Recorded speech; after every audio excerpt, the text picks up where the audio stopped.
Most videos I edit start out looking like this, but they end up looking like this when I'm done with them.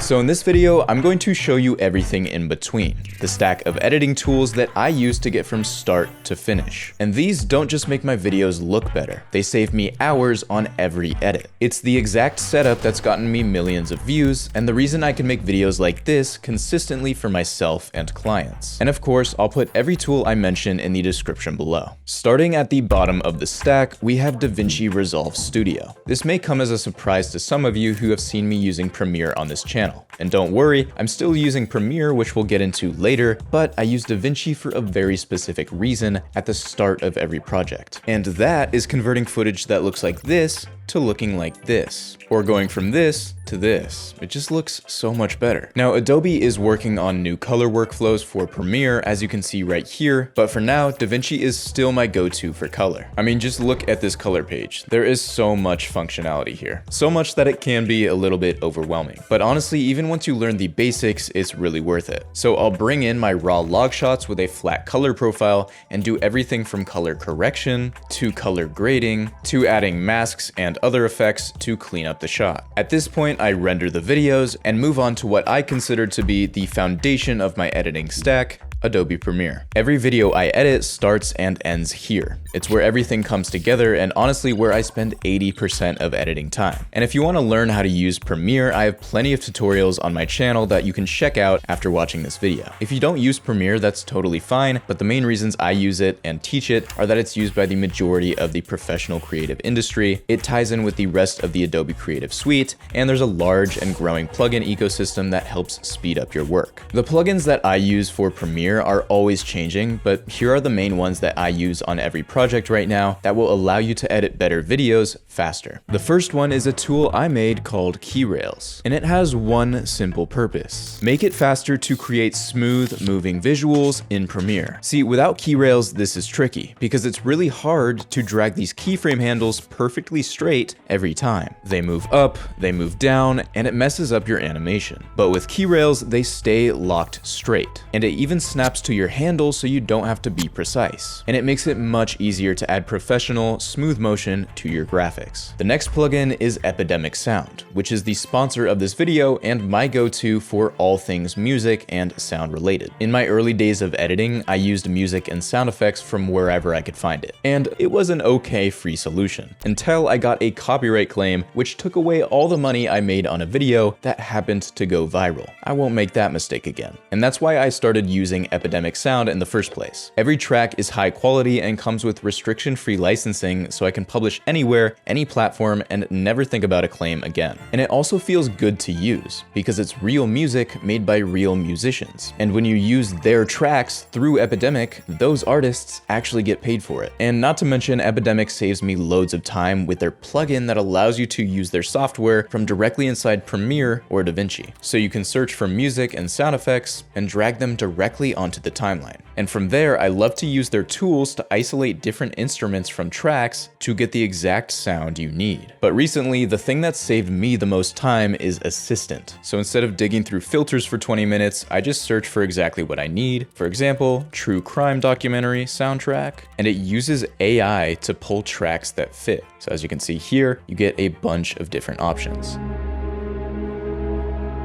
And as you can see, they fit perfectly. And all of these things add up to save me so much time when I'm sound designing my videos. If you want to try it for yourself, click the link in the description below and use code Gavin at checkout to get 50% off Epidemic Sound for 2 months. Offers good until September 30th. The next plugin I'm using is Animation Composer. This has a ton of different assets you can use. So you got titles, transitions, graphics, sounds, and even a place to store your own custom mogurts. So this is really useful if you want to reuse quality assets in every edit. And last, but certainly not least, we have Cockpit. Now, for years, I kept buying plugins, and every single one lived in its own separate panel. And what ended up happening is I just didn't use them. They were so spread out that I genuinely forgot that I had even purchased them in the first place. So I just built the thing that I actually wanted, and that is Cockpit. At its core, it's a quick search. So think Spotlight on Mac, where you can search for anything here, or Raycast. I simply hit one hotkey and a floating panel comes up. From there, I can search and apply any effect. So I can apply this transform effect right here and then alter our footage straight from that. We can also apply transitions. So I can find this Luma fade and that will give us a nice fade out effect. There are even powerful custom commands built in. So I can search for organize,